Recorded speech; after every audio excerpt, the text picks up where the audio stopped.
अगर आपको 4 अप्रैल को बोर्ड एग्जाम साइंस का पेपर देने जाना है ना, तो आज की ये वीडियो आप सभी के लिए बहुत ज़्यादा मोस्ट इम्पॉर्टेंट होने वाली है। स्टूडेंट, इस वीडियो में हम आपको बताएंगे क्लास 10th बायोलॉजी के 32 मोस्ट इम्पॉर्टेंट बहुविकल्पीय प्रश्न। इससे पहले मैंने आपको क्लास 10th केमिस्ट्री के 40 सबसे महत्वपूर्ण प्रश्न उत्तर करा दिए हैं, वो भी ऑब्जेक्टिव टाइप क्वेश्चन। ठीक है, अगर आपने नहीं देखे हैं सो आप लोग जाकर हमारी प्लेलिस्ट चेक कर लेना, वहां मिल जाएंगे, वरना आप लोग डिस्क्रिप्शन चेक कर लेना, वहां पर आपको इसका लिंक मिल जाएगा। ठीक है, सो स्टूडेंट्स, आज की इस वीडियो में उसी प्रकार से हम आपको 32 सबसे ज्यादा मोस्ट इंपॉर्टेंट बहुविकल्पी प्रश्न उत्तर को कराएंगे, जो आपके बोर्ड एग्जाम में, जो आपका 4 अप्रैल को बोर्ड एग्जाम होने जा रहा है, उसमें आपके 100% पूछे जाएंगे। ये क्वेश्चन आपके बोर्ड एग्जाम के लिए क्यों पूछे जाएंगे? क्योंकि ये बहुत ज्यादा पूछे जा चुके रिपीटेड क्वेश्चन है, और 2022 में भी बहुत ज्यादा पूछे जाएंगे, क्योंकि आपको पता है कि 2022 में जो पेपर आने वाला है काफी सरल आने वाला है।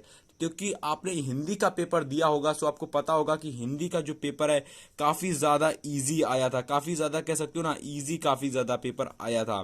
मैं आपको जितने क्वेश्चन बताऊंगा सारे मोस्ट इंपॉर्टेंट हैं, और इन सभी का सॉल्यूशन मैं ऑलरेडी करके यहाँ पर लाया हूं, तो आपको कोई भी आपको ऑप्शन देने की जरूरत नहीं है, यानी कि आपको कोई भी क्विज वगैरह करने की जरूरत नहीं है स्टूडेंट्स। ठीक है, चलिए हमारा पहला क्वेश्चन है। देखिए, पहला हमारा क्वेश्चन दे रखा है कि पादपों में वायु प्रदूषण कम करने की प्रक्रिया है। ठीक है, अब देखिएगा, आपकी वायुमंडल में जो जितने भी पेड़ पौधे लगे हुए हैं, ठीक है, अब इसमें क्या होता है, अब जैसे कि वायु प्रदूषण जो हो रहा है, ठीक है, जितने भी वायु प्रदूषण हो रहा है उसको कौन कम करता है? ठीक है, उसको कौन कम करता है? तो देखिएगा, जो पादप होते किस प्रकार से वायु प्रदूषण को कम करते हैं। सबसे पहला ऑप्शन दे रखा है आपको श्वसन, सेकंड प्रकाश संश्लेषण, थर्ड वाष्पोत्सर्जन, और चौथा दे रखा है आपका प्रोटीन। सो इसमें सबसे आपका सही आंसर होगा स्टूडेंट प्रकाश संश्लेषण। प्रकाश संश्लेषण की प्रक्रिया द्वारा ही हमारे जो पौधे यानी पादप होते हैं वो क्या करते हैं, वायुमंडल में जितना प्रदूषण होता है उसको सही करते हैं। क्लियर हुआ पहला क्वेश्चन? चलिए पहला क्वेश्चन हम देखते हैं, question number second. Question number हमारा सेकंड कह रहा है स्टूडेंट्स कि मनुष्यों में दूध के दांतों की संख्या होती है। ठीक है, अब ये मनुष्य क्यों बात कर रहा है, यानी कि आपके वुमेन भी हो सकते हैं, और लाइक आपके वुमेन भी हो सकते हैं उसमें, और मेन भी हो सकते हैं। ठीक है, दोनों की बात कर रहा है। सो मनुष्यों में दूध के दंतों की संख्या कितनी होती है? 20 होती है। मोस्ट इंपॉर्टेंट क्वेश्चन है, सबसे ज्यादा। ये कर आपने इतने क्वेश्चन तैयार कर लिए ना, 4 अप्रैल को आपको 100% मैं गारंटी के साथ कह सकता हूं कि इसी में से क्वेश्चन आएंगे, क्योंकि बायोलॉजी और केमिस्ट्री पे सब में अलग अलग मैं क्वेश्चन करा रहा हूं। ठीक है, सबके अलग, बायोलॉजी केमिस्ट्री फिजिक्स सबके अलग। तो चलिए क्वेश्चन नंबर हम तीसरा देखते हैं। द्वार कोशिकाएं पाई जाती हैं। ठीक है, आपकी द्वार कोशिकाएं, आपको पता होगा द्वार कोशिकाएं कहाँ पाई जाती होंगी? रंध्रों में। ठीक है, और ये सब आप लोग यहाँ पर थोड़ा सा मिस्टेक हो गई, अब रंध्रों में पाई जाती हैं। कहाँ पर? रंध्रों में। चलिए क्वेश्चन नंबर हम लोग लास्ट देखते हैं, क्वेश्चन नंबर चौथा, यानी कि क्वेश्चन नंबर 4 हमारा है कि प्रकाश संश्लेषण की प्रक्रिया के दौरान जो हमारी ऑक्सीजन उत्पन्न होती है वो कहाँ से निकलती है? ठीक है, सो अगर आप लोगों ने प्रकाश संश्लेषण की एक रिएक्शन आती है, एक अभिक्रिया आती है, अगर आपने उसको पढ़ रखा है तो आपको ये भी पता होगा कि जो प्रकाश संश्लेषण में जो आपकी O2 निकलती है, ऑक्सीजन, वो कहाँ से निकलती है? सो आपकी जल से निकलती है। कहाँ से? जल से निकलती है। क्लियर हुआ? सो क्वेश्चन नंबर हमने 4 तक देखे, अब हम लोग देखेंगे क्वेश्चन नंबर 5 से 10। क्वेश्चन नंबर 5 कह रहा है स्टूडेंट्स कि पित्त का निर्माण होता है। सो यहाँ पर पित्त रस की बात नहीं हो रही है, पित्त की बात हो रही, केवल और केवल पित्त की बात। सो पित्त का निर्माण कहाँ से होता है आपको बताना है। पित्त का निर्माण आपका यकृत से होता है। यकृत जानते हो ना, यकृत आपके कहाँ पाया जाता है? ठीक है, आपने पूरे मानव वगैरह, मानव का जो सचित्र वर्णन होता है, डायग्राम का अगर चित्र पढ़ रखा है तो आपको पित्त के बारे में और यकृत के बारे में भी पता होगा। तो पित्त का निर्माण कहाँ होता है आपसे अगर बोर्ड एग्जाम में पूछा गया प्रश्न, सो आप लोग बता दोगे यकृत में होता है। क्वेश्चन नंबर हमसे सेकंड यानी कि 6 कह रहा है कि पित्त रस का स्राव कहाँ से होता है? सो जब पित्त का निर्माण आपके यकृत से होता है, सो पित्त रस का स्राव भी आपसे कहां से होगा? यकृत में। समझ में आना क्वेश्चन? देखिए, क्वेश्चन को समझने की प्रैक्टिस कीजिएगा। आप लोग प्रैक्टिस करेंगे ज्यादा से ज्यादा क्वेश्चन की, तो आपको क्वेश्चन ज्यादा से ज्यादा समझ में आ जाएंगे। ठीक है, चलिए क्वेश्चन नंबर हम लोग 7 देखते हैं। क्वेश्चन नंबर 7 कह रहा है स्वपोषी पोषण। अब देखिए, स्वपोषी पोषण आप लोग जान गए ना, आपका चैप्टर नंबर 1 जो आपका पोषण, उसी से लिया गया क्वेश्चन है कि स्वपोषी पोषण के लिए आवश्यक है, तो आवश्यक क्या क्या देखना चाहिए? CO2 तथा जल, यानी कि कार्बन डाइऑक्साइड और जल, इसके बाद नेक्स्ट दे रखा सूर्य के प्रकाश यानी कि सूर्य का प्रकाश। इसके बाद तीसरा दे रखा क्लोरोफिल और चौथा दे रखा उपरोक्त सभी। सो इसमें जो राइट ऑप्शन जाएगा स्टूडेंट आपका जाएगा चौथे नंबर पर, यानी कि आपका CO2 और जल भी चाहिए, सूर्य का प्रकाश भी चाहिए और आपका क्लोरोफिल भी चाहिए सुपोषी पोषण के लिए। अगर इनमें से कोई भी चीज रह जाती है, यानी कि अगर आपका CO2 तथा जल रह जाता है या फिर सूर्य का प्रकाश रह जाता है, तो आपका सुपोषी पोषण की जो क्रिया है वो नहीं हो पाएगी। समझ में आया? क्वेश्चन को समझने का प्रयास कीजिएगा। क्वेश्चन नंबर 8 कह रहा है स्टूडेंट कि जल में कौन सा विटामिन घुलनशील होता है। सो जल में आपका एक ही विटामिन होता है जो घुलनशील होता है, वो आपका होता है विटामिन सी। क्वेश्चन समझिएगा कि जल में कौन सा विटामिन जो होता है घुलनशील होता है, सो आपका विटामिन सी होता है, वो घुलनशील होता है। आइए हम लोग क्वेश्चन नंबर देखते हैं 9वां क्वेश्चन कह रहा है कि कृमि रूपी परिशोषिका का भाग है। आपको बताना है कमेंट करके कि कृमि रूपी परिशोषिका का भाग क्या है। ठीक है, वैसे तो आंसर लिखा हुआ है बणियात। ठीक है, बणियात आंसर आपको पता होना चाहिए कि कृमि रूपी परिशोषिका का जो भाग है आपका वो बणियात है। ठीक है, अब क्वेश्चन नंबर हम लोग 10 देख लेते हैं। तो जैसा कि हमने आपको बात की थी कि क्वेश्चन नंबर हम 10 तक देखेंगे। सो हमारा क्वेश्चन नंबर 10 कह रहा है कि कोशिका प्रक्रम में यानी कि कोशिकीय प्रक्रमों में ऊर्जा मुद्रा है। सो आपको बताना है कोशिकीय प्रक्रमों में ऊर्जा मुद्रा कौन सी होती है। तो अगर आपसे क्वेश्चन पूछा गया बोर्ड एग्जाम में तो आप लोग लगा दोगे ATP होती है। जो ATP ऊर्जा होती है मुद्रा ऊर्जा होती है। ठीक है, सो यहाँ से अगर हम लोगों ने क्लास 10 तक की यहाँ पर जितने भी स्टूडेंट्स हैं ना, लाइक कर देना और अपने सभी फ्रेंड्स के साथ वीडियो को शेयर कर देना, क्योंकि बहुत ज्यादा इंपॉर्टेंट क्वेश्चन आपके बोर्ड एग्जाम में पूछे जा सकते हैं। आइए हम लोग देखते हैं 11 से 15 तक क्वेश्चन। क्वेश्चन नंबर 11 है स्टूडेंट्स है कि मनुष्य के हृदय में वेशमों या कोष्ठकों की संख्या होती है। ठीक है, ये दोबारा लिख गया, थोड़ा सी मिस्टेक हो गई। यानी कि मनुष्यों में जो आपके मनुष्य का हृदय होता है उसमें कोष्ठकों की संख्या और या फिर वेशमों की संख्या कितनी होती है। तो 4 होती है। ठीक है, बिना आंख मीचकर आप लोग टिक लगा दोगे तो ऑप्शन क्वेश्चन है, आपको पता होने चाहिए। अब ये क्वेश्चन बहुत ही इजी क्वेश्चन है और वेरी इंपॉर्टेंट क्वेश्चन है आपके बोर्ड एग्जाम 2004 अप्रैल के लिए। समझिए 4 अप्रैल के लिए, बोर्ड एग्जाम के लिए नहीं, 4 अप्रैल के लिए।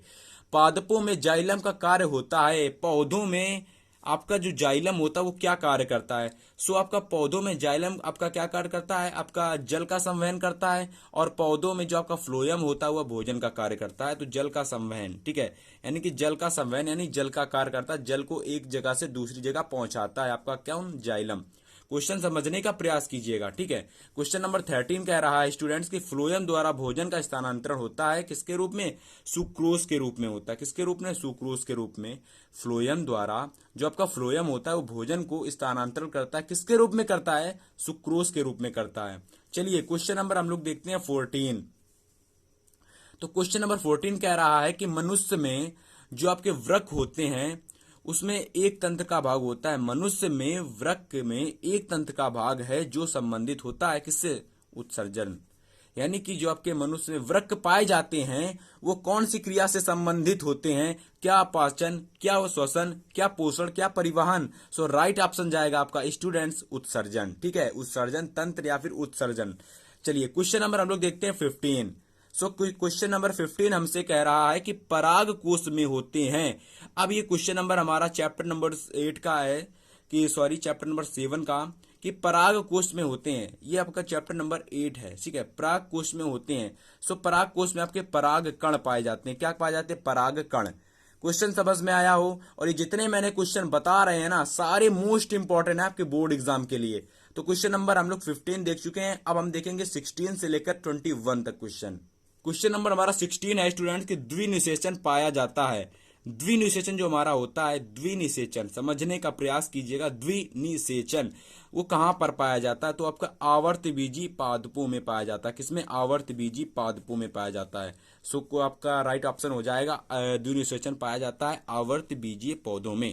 क्वेश्चन नंबर हमसे 17 कह रहा है, और ये जो वीडियो शूट कर रहा हूं ना आपको पता होना चाहिए, ये वीडियो मैं शूट कर रहा हूं आपके लिए 1:30 PM यानी कि 1:30 AM पर शूट कर रहा हूं वीडियो। समझिएगा क्वेश्चन मैं बहुत ज्यादा मेहनत कर रहा हूं आपके बोर्ड एग्जाम के लिए, ताकि आप लोग अच्छा स्कोर कर सको यार, आप लोग अच्छा स्कोर कर सको।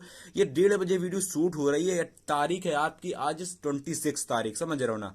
सो क्वेश्चन नंबर 17 है, आप लोग मेहनत करो बस। अगर आप लोगों ने क्वेश्चन देख लिया, आप लोग 4 अप्रैल में आपसे 4 में 4 नंबर पक्के हो जाएंगे स्टूडेंट आपके। और क्वेश्चन नंबर हमसे 17 कह रहा है कि निम्न में से कौन मानव में मादा जनन तंत्र का भाग नहीं है। निम्न में से कौन मानव में मादा जनन तंत्र का भाग नहीं है? तो अंडाशय, शुक्रवाहिका, गर्भाशय, डिंबवाहिनी। सो राइट ऑप्शन हो जाएगा आपका शुक्रवाहिका। ठीक है, चलिए क्वेश्चन नंबर 18 देखते हैं। क्वेश्चन नंबर 18 कह रहा है कि पौधों में कायिक प्रवर्धन के लिए कौन सा भाग अधिक अनुकूल है? यानी कि पौधों में कायिक प्रवर्धन जो प्रक्रिया होती है उसमें कौन सा पौधा होता है जो अधिक अनुकूल होता है? सो आपको पता होना चाहिए तना। कौन सा पौधा? तना। तने का जो पौधा होता है अधिक अनुकूल होता है। समझ में आया ना?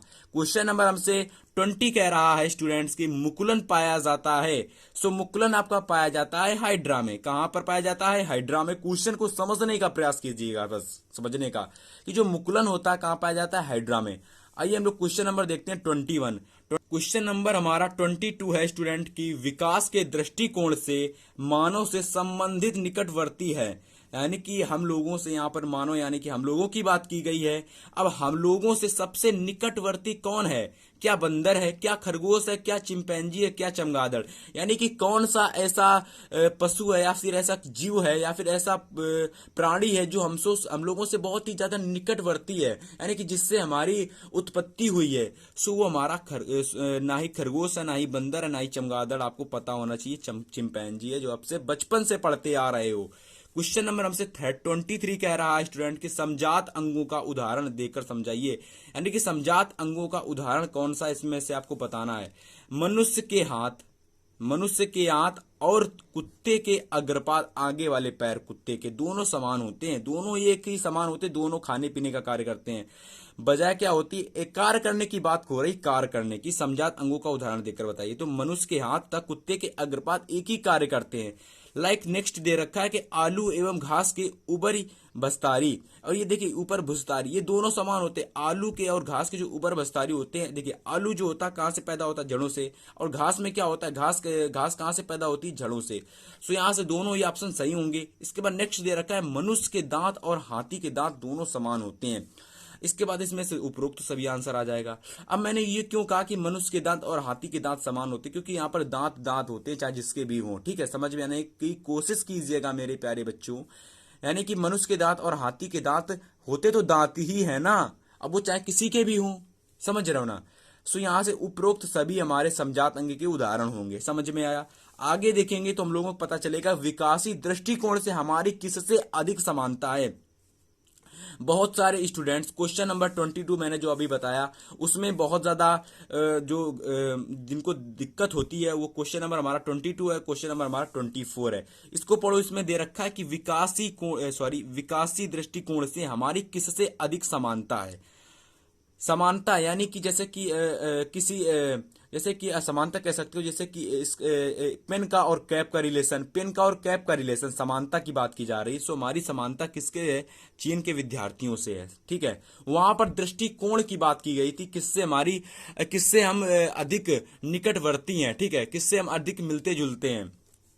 अब हम देखेंगे क्वेश्चन नंबर 22 जो कि मोस्ट इंपॉर्टेंट है। डार्विन के अनुसार नई प्रजातियों की उत्पत्ति होती है। सो आपको बताना है कि डार्विन के अनुसार जो नई प्रजातियां होती हैं उनकी कहां से उत्पत्ति होती है? सो प्राकृतिक वर्ण से होती है उनकी उत्पत्ति। कहां से? प्राकृतिक वर्ण से। आइए हम लोग क्वेश्चन नंबर 26 देखते हैं, जो हमारा दे रखा है कि पुरुषों में लिंग गुणसूत्र होता है। अब जो पुरुषों में लिंग गुणसूत्र पाए जाते हैं, क्या वो XY होते हैं, क्या वो XY होते हैं, क्या वो XX होते हैं, क्या वो केवल X होते हैं, क्या फिर केवल Y होते हैं? सो आपका जो राइट ऑप्शन जाएगा वो आपका जाएगा XY पर। किस पर जाएगा? XY पर। ठीक है, सो आपको बताना है अगर आपसे पुरुषों में लिंग गुणसूत्रों की बात की जाए, सॉरी आपके स्त्रीलिंग में, सो वो आपके होंगे XX। क्लियर हो इतनी चीज? अब हम देखेंगे क्वेश्चन नंबर 27 से 22 तक। सो क्वेश्चन नंबर हमारा 27 है कि केवल प्रोटीन के बने होते हैं। आपको बताना है कि केवल प्रोटीन के कौन कौन बने होते हैं। क्या क्लोरोप्लास्ट बने होते, क्या प्रायोन्स बने होते, क्या जीन्स बने होते, क्या लाइसोसोम? Prions right option. ठीक है, सो हमारे प्रायोन्स जो होते हैं केवल प्रोटीन के बने होते हैं। आगे देखेंगे, आगे हमारा नेक्स्ट क्वेश्चन है कि डीएनए पाया जाता है। आपका डीएनए कहां पाया जाता है? सो यहाँ पर बहुत सारे ऑप्शन दे रखे होंगे। आपका कोशिका द्रव्य हो गया, केंद्रिका हो गई, केंद्रक द्रव्य हो गया, आपका केंद्रक द्रव्य। सो इसमें राइट ऑप्शन जो आपका जाएगा केंद्रक द्रव्य में जाएगा। और यहां से अगर मैं देखूं सिर्फ केंद्रक होगा, ये केंद्रक द्रव्य नहीं होगा। ठीक है, केवल आंसर आपका जाएगा केंद्रक द्रव्य पर। ऑप्शन आपको बहुत सारे दे रखे होंगे, लेकिन राइट ऑप्शन आपका होगा केंद्रक द्रव्य जो होता है डीएनए कहां पाया जाता है, केंद्रक द्रव्य में। नेक्स्ट देखते हैं क्वेश्चन हमारा 29 दे रखा है कि गुणसूत्र किस पदार्थ से बने होते हैं। जो आपके गुणसूत्र होते हैं वो किस पदार्थ से बने होते हैं, प्रोटीन से बने होते हैं गुणसूत्र।